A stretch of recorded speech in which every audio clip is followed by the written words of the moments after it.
പ്രിയമുള്ളവരെ, ഇപ്പോൾ വർഷത്തിൽ മിക്കവാറും എല്ലാ ദിവസങ്ങളും ഓരോരോ സംഭവങ്ങളുമായി ബന്ധപ്പെടുത്തി പ്രത്യേക ദിനമെന്ന നിലയിൽ ലോകമെമ്പാടും ആചരിച്ചു പോരുന്നുണ്ടല്ലേ. ഉദാഹരണത്തിന് മാതൃദിനം, വായനാ ദിനം, പ്രണയദിനം, കവിതാ ദിനം എന്നിങ്ങനെ.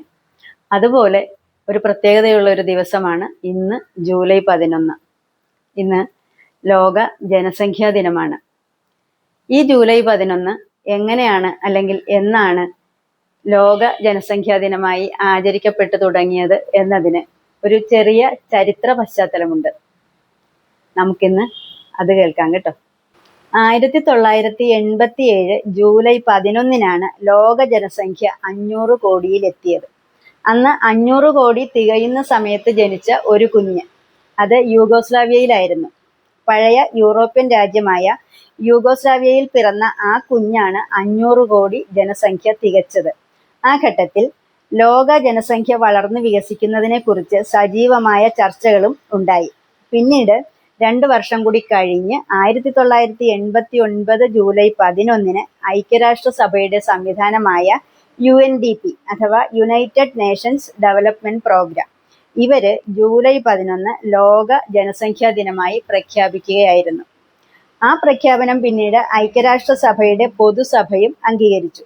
ജനസംഖ്യാ വർധനവ്, വികസനം, ദാരിദ്ര്യം, ആരോഗ്യം, പരിസ്ഥിതി എന്നിവ എങ്ങനെയെല്ലാം ബാധിക്കുന്നു എന്നത് സംബന്ധിച്ച ശ്രദ്ധയാകർഷിക്കുകയാണ് ലോക ജനസംഖ്യാ ദിന ആചരണത്തിന്റെ ലക്ഷ്യം. 87 500 കോടി ഉണ്ടായിരുന്ന ലോക ജനസംഖ്യ ഇപ്പോൾ 830 കോടിയിലെത്തിയിരിക്കുകയാണ്.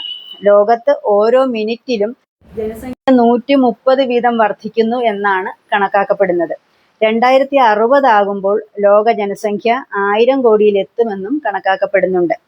ഇപ്പോൾ നമ്മുടെ രാജ്യത്തിന്റെ കാര്യത്തിൽ ഇന്ന് ലോകത്തെ ഏറ്റവും കൂടുതൽ ജനസംഖ്യയുള്ള രാജ്യമാണ് നമ്മുടെ ഇന്ത്യ. ചൈനയെയും നമ്മൾ കടത്തിവെട്ടിയിരിക്കുന്നു. 2026 ഇന്ത്യൻ ജനസംഖ്യ 147 കോടിയിലേറെയാണ്. ഇത് കുറച്ചുകൂടി വർദ്ധിക്കും, കാരണം ഇപ്പോൾ ഡിജിറ്റൽ സെൻസസ് നടന്നു വരികയാണല്ലോ.